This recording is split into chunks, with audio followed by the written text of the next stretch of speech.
Good evening and welcome to the Newshour Agenda. I'm Madhavdas G. Rahul Gandhi's visit to the United States has hogged headlines, sometimes for his utterances on a wide range of subjects and sometimes for meeting with certain individuals in the United States as well. The leader of opposition in the Lok Sabha is once again drawing ire from the ruling BJP over his meeting with a US congressional delegation that included Ilhan Omar. Now, Ilhan is known for her anti-India positions on a number of issues, including that of Kashmir. She has visited POK in 2022 as part of an alleged Pakistan-sponsored delegation that violated India's sovereignty. The BJP is gunning for Rahul Gandhi, questioning his meeting with a known India beta. But Congress jumped in to defend Rahul and said that there was nothing wrong in meeting Ilhan. नेता प्रतिपक्ष बने हैं जिन्होंने किसी घोषित भारत विरोधी सांसद के साथ मुलाकात करके अपने मधुर मनोभावों की अभिव्यक्ति की है। अमेरिकी सांसद इल्हान उमर जो भारत विरोधी वक्तव्यों और स्टैंड के लिए विख्यात ऑब्लिक कुख्यात हैं। किसने देश को तोड़ने की बात की? वहां सांसदों के एक समूह से अगर वो मिल रहे हैं तो इन्हें आपत्ति है। अरे वो वहां की कांग्रेस वुमन है, उसमें इन्हें क्या आपत्ति है? और अगर ज्यादा ही आपत्ति है तो इनको कहिए कि जरा चिट्ठी लिखें स्टेट डिपार्टमेंट को और कहें कि इल्हान उमर के खिलाफ एक्शन लिया जाए। आप किस किस से मिलते हैं विदेश में? हम सार्वजनिक चाहते हैं उस लिस्ट को। प्रधानमंत्री विदेश जाते हैं, किस किस से मिलते हैं? Ilhan Omar got a resolution against India in the US Congress. Ilhan Omar has been spewing venom against India on Article 370. She visited POK, violated India's sovereignty at a time, and that too sponsored by Pakistan. She met Imran Khan and discussed Islamophobia. She routinely pervades and perpetrates Hindu phobia and Hindu hatred. A meeting Ilhan Omar wasn't the only thing that sparked political fireworks here in India. Rahul's take on democracy in India also led to a fierce fight back home. While interacting with reporters at the National Press Club, Rahul said that Indian democracy has been under attack for the last 10 years. He went on to claim that our democracy is essentially broken. We fought an election with our bank accounts frozen. Right now, I don't know. I mean, I don't know any democracy where that's happened. Maybe that type of thing happens in Syria or used to happen in Iraq. But we literally sat during our election and spoke to our treasurer and he says, well, we have no money, right? Now, you can have a resilient voter. You still need to run campaigns. You still need to have conversations. You still need to have meetings. I'm the only person in Indian history to get a prison sentence for defamation, right? We have a chief minister who's in jail right now. So, I mean, one way of saying it is, yes, the Indian voter is very resilient and, he stands like a rock. Absolutely, he does. But the Indian voter requires an architecture to work on. Well, I can say to you that Indian democracy for the last 10 years was broken. But it's on a upward trajectory. It's fighting back, but it was broken. I have seen the government of Maharashtra just being taken away from us. So I've seen it with my own eyes. I've watched it as our legislators have been bought and hooked off and suddenly became BJP legislators. So Indian democracy has been under attack, has been very badly weakened, and now it's fighting back. And I'm confident that it'll fight back. But while Rahul was sharing his views on the functioning of democracy in India and how it has been under attack in the last 10 years, Congress President Mallikarjun Kharge sparked a row with his jail threat to his political rivals. While speaking in poll-bound Jammu and Kashmir, Kharge launched a blistering attack on the BJP and its leaders and said that had the opposition won 20 more seats, all of them would have been sent to jail. इस बार 400 पर कहां गए भाई तेरे 400 पर 240 पे आया। अगर हम सिर्फ 20 सीट लेते तो ये सब लोग जेल में रहते थे। ये सब लोग जेल में रहते थे और रहने के काबिल है। BJP's hit back at both Rahul Gandhi and Kharge, reminding Congress of the Indira era and the emergency DNA barb. Indian democracy को एक बार अटैक जरूर हुआ था 1975 में, लेकिन भारत के लोगों ने खड़ा होकर के उसको नकार दिया तो उसके बाद से कभी भी इंडियन पार्लियामेंट्री डेमोक्रेसी और संविधान को कोई अटैक नहीं कर सका। यही मानसिकता है कि सभी को जेल में डाल दो। 99 सीटें क्या आई, तो अब किस प्रकार से अहंकारी मानसिकता, तो ये कब्जे वाली मानसिकता, विपक्ष के नेताओं को जेल में डालने वाली मानसिकता दरअसल किसकी है, ये आज समझ में आ रहा है, क्योंकि ये इंदिरा वाली मानसिकता, इमरजेंसी भी कांग्रेस ने ही लगाया था। You're watching the News Hour at 10, debate number 1 on Times Now, Super Prime Time. Let's take this across to our guest. Joining us with us is R.P. Singh, national spokesperson of the BJP. With us also Sushil Pandit, activist. Ishkuran Bhandari, advocate of Supreme Court, is with us. Also joining us is Kamruzaman Chaudhary, political analyst. Abid Bir Bagami, leader of the Congress, is with us. And also joining us is Tausif Ahmed Khan. Let me start with you first and foremost. Kamruzaman Chaudhary, simple question to you this evening. You know, on the one hand, Mr. Rahul Gandhi talking about democracy in India, the democratic model being undone. Perhaps some of those concerns may have been valid, perhaps they were invalid. I'm not getting into that debate. But the optics of Mr. Kharge threatening to throw or saying that if 20 more seats had come, all of these leaders would have been jailed. You know, is that a very democratic comment to make? Isn't that an open threat? No, absolutely not. What Khargeji meant to say was that the way the BJP has been bulldozing the entire country, it's treating the citizens of India as its what is called as servants, trying a majoritarian approach, and most importantly, the policy of the BJP is the Hindutva-led nationalism that is practicing in India. We must all remember that India is a nation of pluralism.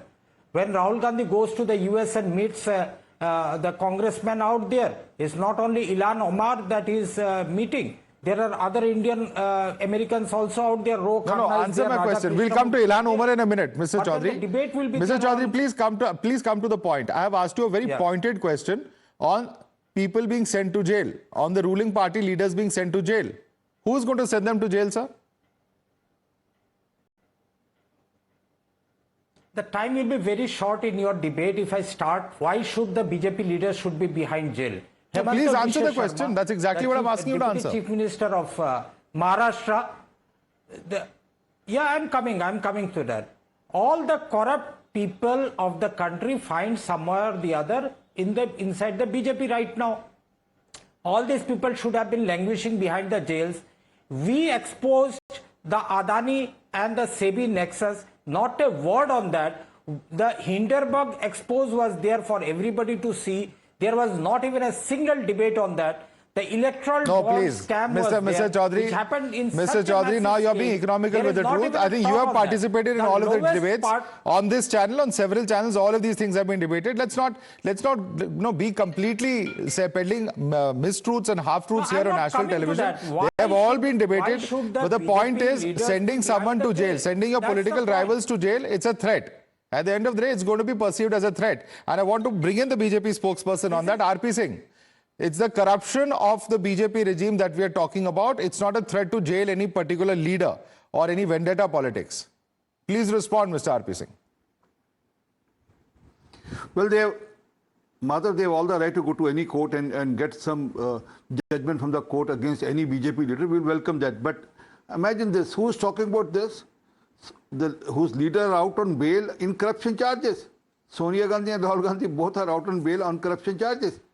And Mr. Kharge happens to be the only sole employee of that company, Young India Limited, Young India some company, and he's the only person who's there, who's the employee of that company. So he need to answer that who is going to behind bar. And if Mr. Kharge has anything against any BJP leader, please, they should ask Mr. Abhishek Manu Singhvi or Mr. Kapil Sibal or for that kind, any other good lawyer they have in their party to go to the court and have the cases followed up by their lawyers.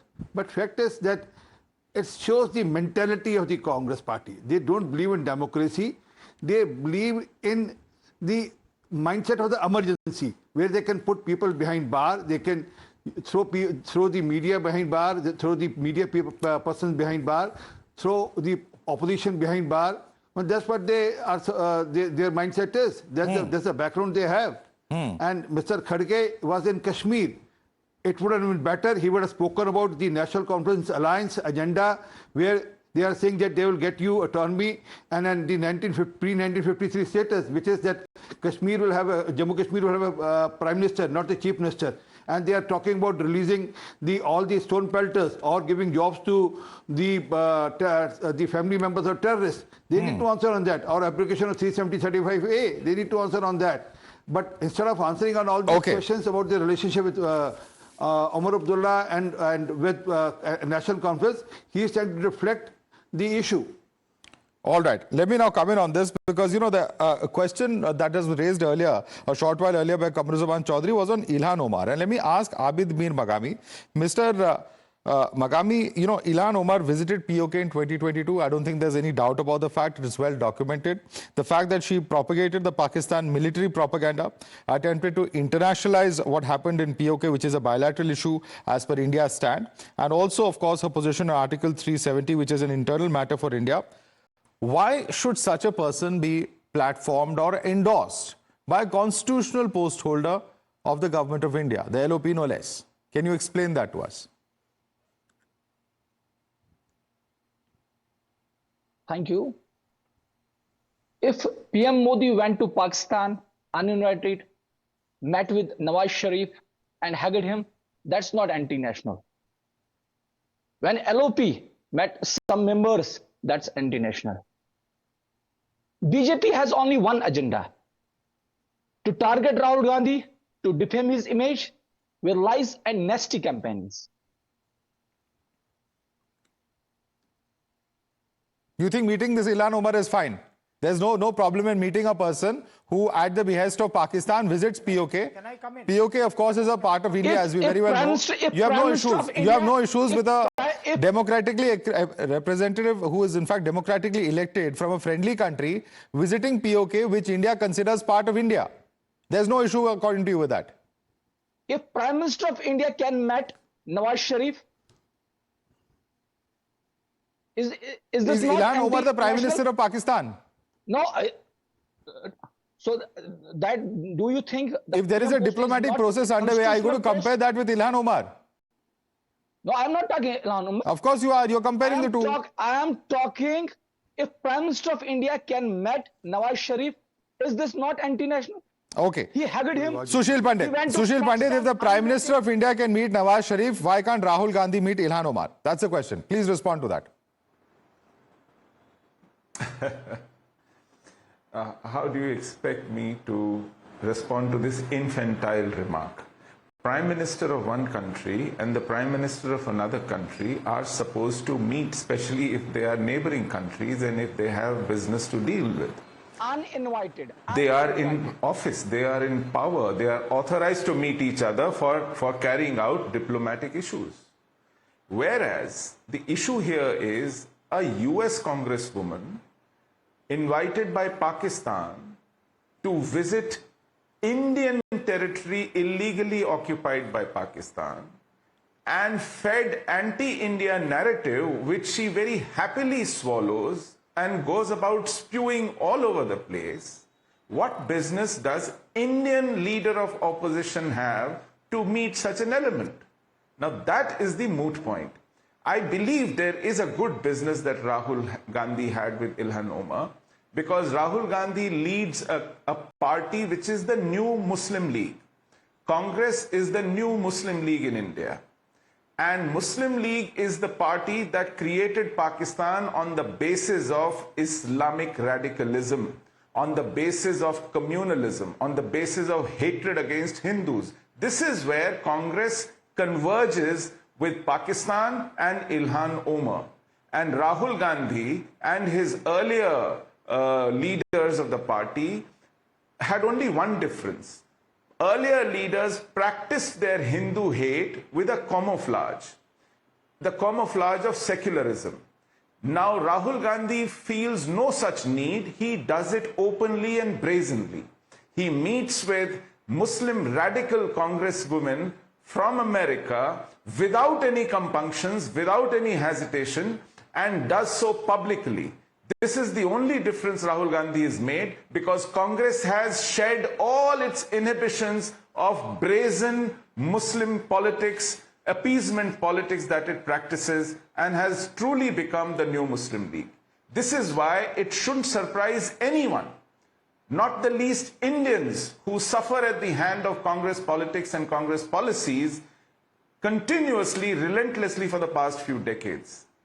Rahul Gandhi is very much entitled to do this, but then he should stop expecting votes from patriots in India. Let me quickly break. Stop expecting to become Prime Minister of India with this kind of a policy. Okay, many hands going up. Kamruzaman Chaudhary wants to respond to you on that. Kamruzaman Chaudhary. Now, basically, Madhav, one simple point. Rahul Gandhi was meeting the members of the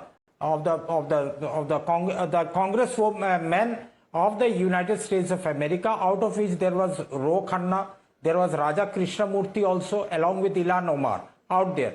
So I believe India maintaining a friendly relation with USA does not warrant such type of debate or branding Ilhan Omar as a rabid Islamist or against India. I don't believe that is justified. Why I say this? Because I'll read to you one tweet of Ilhan Omar, wherein she says, I was struck most of all by its religious pluralism and democratic culture. Hindus, Muslims, Christians, Sikhs, Jains, Buddhists, different people living together under one democracy. The idea of Narendra Modi is not the India I fell in love with. That's what she's saying. Basically what I also, I'm in sync with what she says out here, because the idea of India is not the idea of Narendra Modi that I fell in love with or I am living in India. That's the difference. The hate propelled by the Narendra Modi's ecosystem has May I ask you a simple question, sir? Very, very difficult. May I ask you a simple question? Mr. Kamruzaman Chaudhary, no, it's okay. You can align with her. You can align with her on her larger political worldview. That's fine. That's your personal right. That's your individual right. I see Sushil Pandit, many other hands going up, but I want to ask you a simple question. Sir, do you believe that POK is an integral part of India? 100%. So a person who goes there and makes statements against the stated position of the government of India, do you think the government of India should be endorsing such persons, or our constitutional post holder should be endorsing such persons, especially from a friendly country such as USA? Now come to the broader perspective. No, answer my specific question first, then we'll go broader. Answer my specific question first, please. I'm telling you, Article 370 or the CAA was introduced. Then Ilhan Omar raised a hue and cry in the United States. So did Kamala Harris, the presidential hopeful and the present vice president of USA. Do you endorse Kamala Harris or I'm not talking about, I'm not even talking about Article 370. I'm talking about visiting POK. Why aren't you answering my simple question? A person who goes to POK and spews venom against India, do you think that such a person anybody should have been doing business with them? Simple question. I'm not even concerned with her 370 comments. I'm not concerned with her comments around Niger, which also many would find controversial. I'm asking you a pointed question. Please answer that. No, that's what I'm telling. Ilhan Omar just one day ago criticized the Pakistan government. I'm not a spokesperson of Ilhan Omar out here. But of course, POK is an integral part of India. Just a few moments ago, you said you agree with her. So till we achieve it back into Indian Union.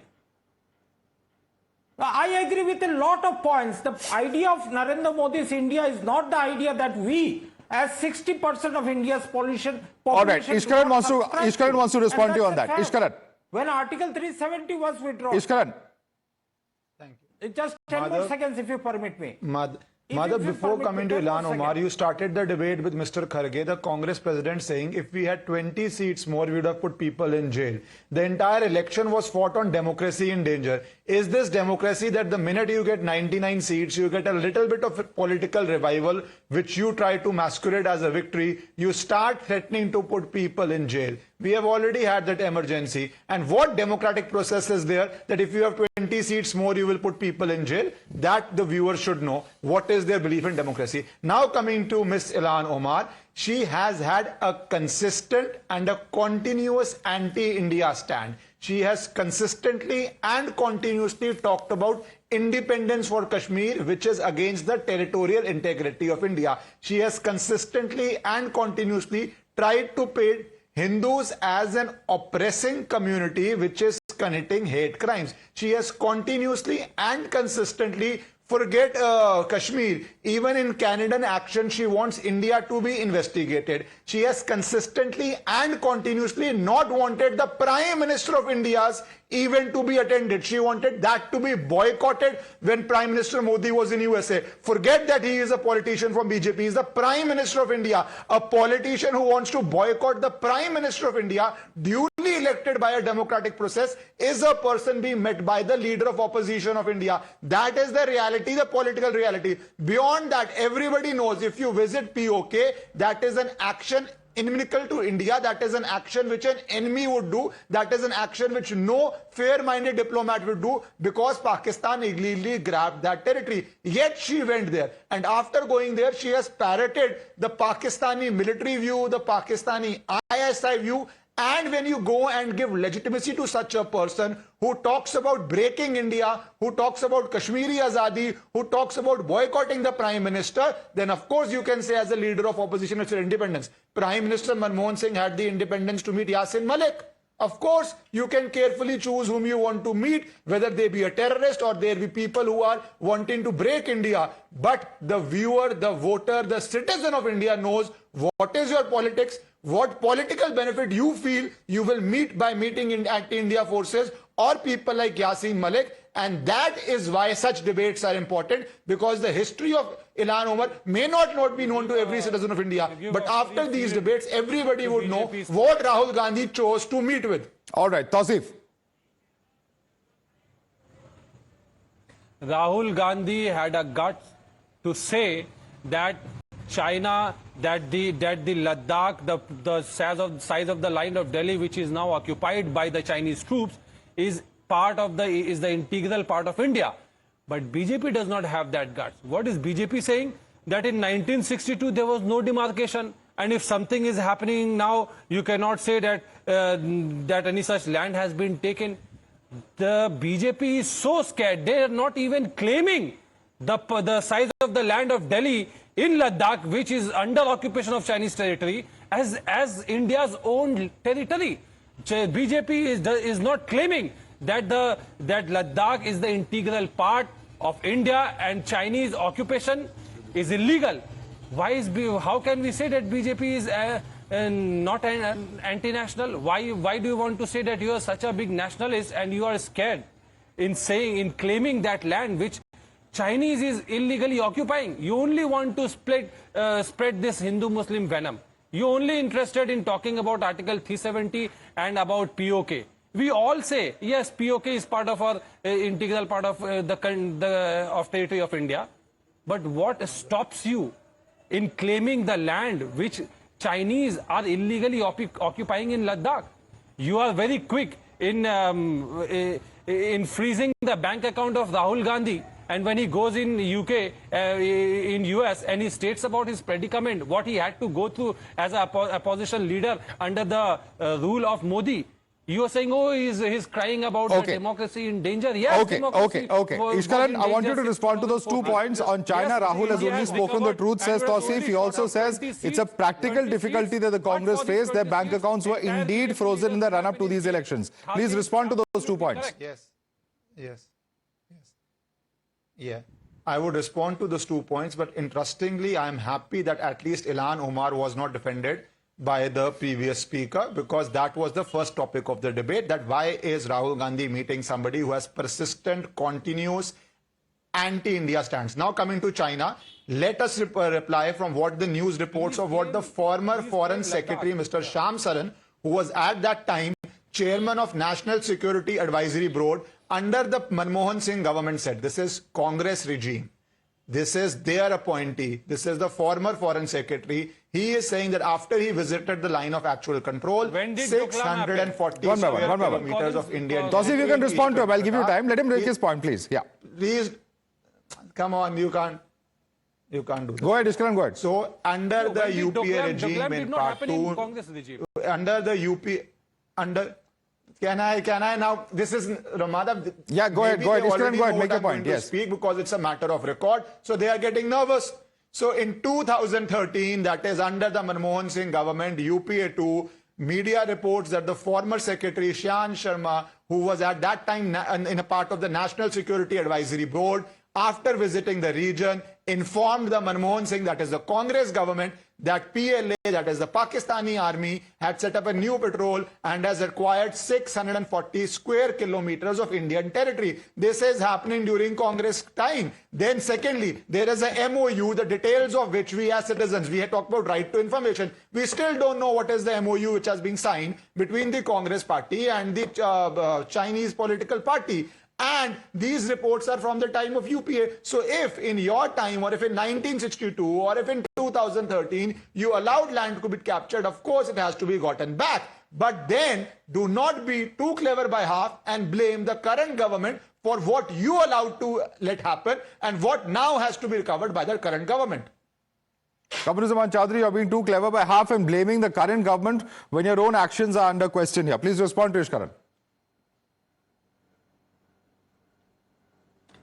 Look at the hypocrisy of Ishkaran Bandari out here. He will speak about the MOU between the Congress party and the Chinese party out here, but he refuses to acknowledge that Nitin Gadkari, as the BJP's national president, went with a delegation to China, met the Communist Party of China in 2011. In 2020, a high-powered delegation of the Bharatiya Janata Party, led by the General Secretary organization, went to China for 5 days. What happened during those? Ishkaran Bandari, कल जाकर जरा अमित मालविया से पता करके आ जाना debate में. No, let's not get personal. No need to get personal. No, Kamruzaman Chaudhary, let's keep it civil. Nobody made any personal comments about you or about other panelists. Let's keep it civil. Yeah. No, these people, Madhav, these people needed to be called out, so I called out. Sitting in the as an unofficial spokesperson of the largest party in the world, they will come and peddle lies. The hypocrisy of this is so you counter it with the truth. You don't have to make personal barbs at all, Kamruzaman Chaudhary. That's not required. I don't allow it on the debate. In any case, you should know better. But since you've asked a question, I want Ishkaran to quickly reply, then I'll go across to other panelists. Ishkaran, quick response, please. Let me answer this. Thank you. Firstly, anybody who other panelists also there, I want him to quickly reply. They do not like that. Again, as I said, they want emergency to come back. One sec. Madhav, I want to reply because he's been taking pot shots at me. I don't want to waste the time by taking pot shots at him because he stands exposed every day. Everybody knows what he parrots and it makes no sense. But because he keeps calling people who have an independent voice was never liked by Congress, be it emergency, be it the books they banned, be it people they put in jail, or be it today that they are threatening to put people in jail. So of course, anybody who speaks independent voice, they have to blame him or find him belonging to a political party, which I do not belong to. But the other reality is, why is he not answering on Sham Saran? That what was the statement made at that time? Did China occupy land in 62? Did China occupy land as late as 2030 or not? Factual answer, please answer in yes or no. All right. I think, let me just come in now because I think otherwise the debate will go around in circles. But I want to ask a simple question to Abid Mir Magami. Abid Mir Magami, you know what the problem with Ilhan Omar is? And I'm quoting you exact statement of Priyanka Chaturvedi.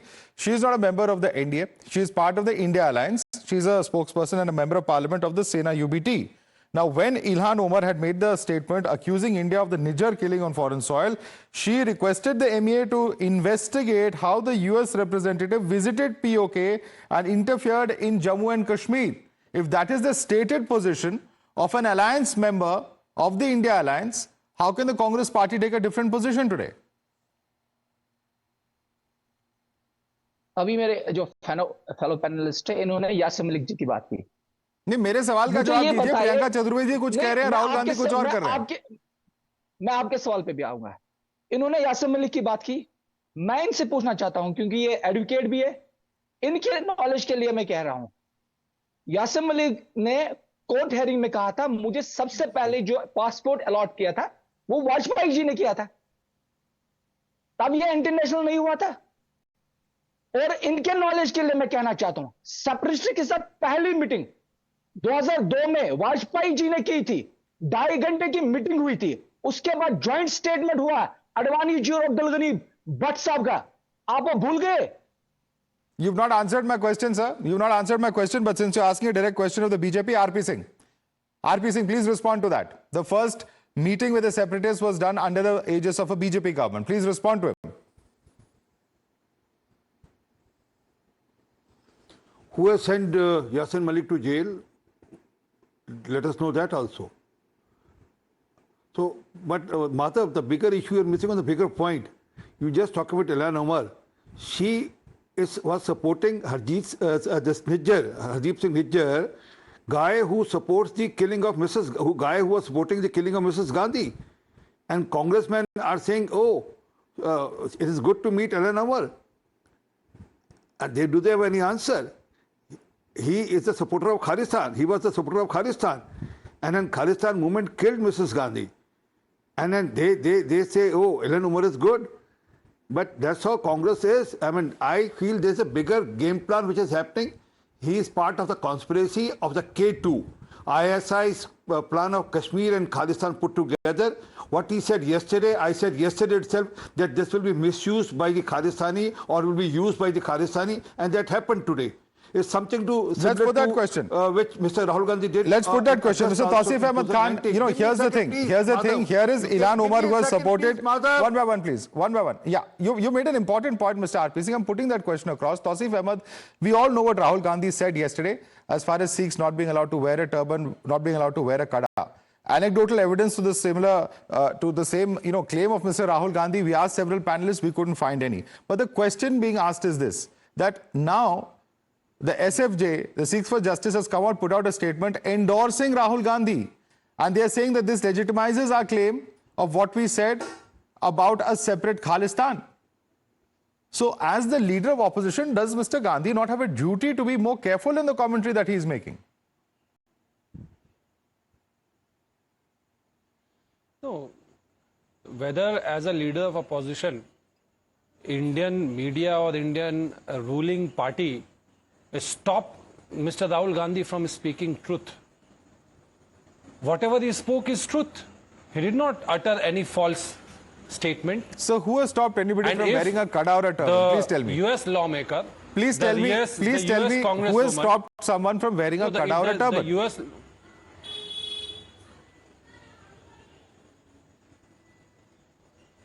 Obviously, there are instances based on which he has made this statement. Please share with us the instances, sir. Please share with us on national television. Which are these instances? One instance. No, I'm just 10 seconds. I give a challenge. Just one instance. Let us assume.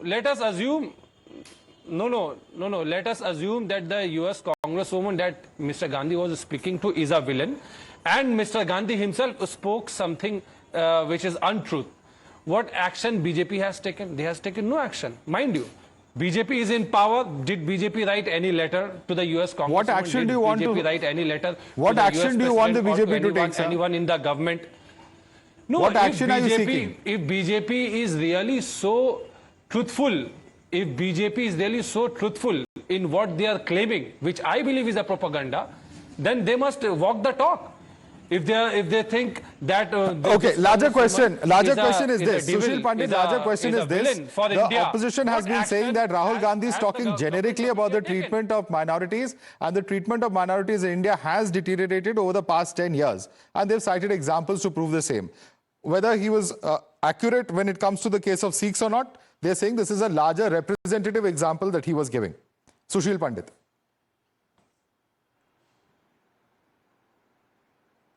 So isn't it strange that Pakistan's view and Rahul Gandhi's view coincide, not just in the treatment of minorities, but also on the issue of 370? Is this a mere coincidence that everyone who is anti-India discredits Indian democracy, and Rahul Gandhi also discredits Indian democracy? Everyone who is anti-India discredits the decision on 370, and Rahul Gandhi also discredits the decision on 370. The implacable enemies of India paint India as an anti-minority nation, and Rahul Gandhi seconds it, and not just in India but also on the foreign soil. So who is Rahul Gandhi batting for? What is his politics? What are his stated aims? What does this convergence tell us? Convergence of views, convergence of conviction, and convergence of action.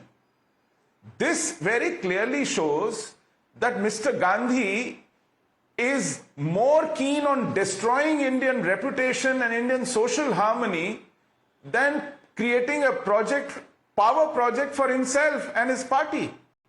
He doesn't seem to be interested in winning elections anymore. He wants to destroy everything. It's a scorched earth policy. If I can't win the elections, India should not be allowed to exist as a functioning democracy, as a healthy economy. This is what one is forced to conclude. Well, certainly, whether wittingly or unwittingly, I don't want to get into that debate. And even if we're giving Rahul Gandhi the benefit of doubt that it's not being done consciously, then certainly, of course, the question arises about whether he should be a little careful now that he is the leader of opposition, a constitutionally mandated post. We'll have to leave it there, ladies and gentlemen. I'd like to thank all our panelists for joining us. RP Singh as well as Abid Mir Makami, other panelists, stay with us for debate number 2.